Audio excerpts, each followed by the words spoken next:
Hey y'all, so I'm back with another cooking video and I'm going to be making these meatless birria style tacos, so let's get right into it. So for my meat substitute, I'm using a mixture of portobello and oyster mushrooms. So I roughly chop those and then I put them in a hot skillet to cook down. Next, I'm going to add some minced garlic to my mushroom mixture, as well as some chopped onion and cilantro.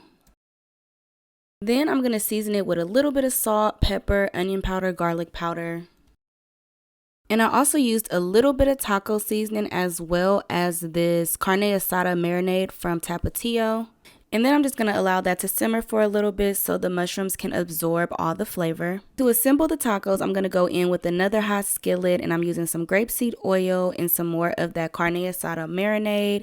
I'm going to take my corn tortilla, dip it on one side and flip it. For cheese, I'm using this Swiss and Gruyere mixture from Trader Joe's. This cheese melts really good and it tastes really good as well. I'm going to add some more onion and cilantro, and then I'm going to add a couple of scoops of my mushroom mixture and then more cheese on top.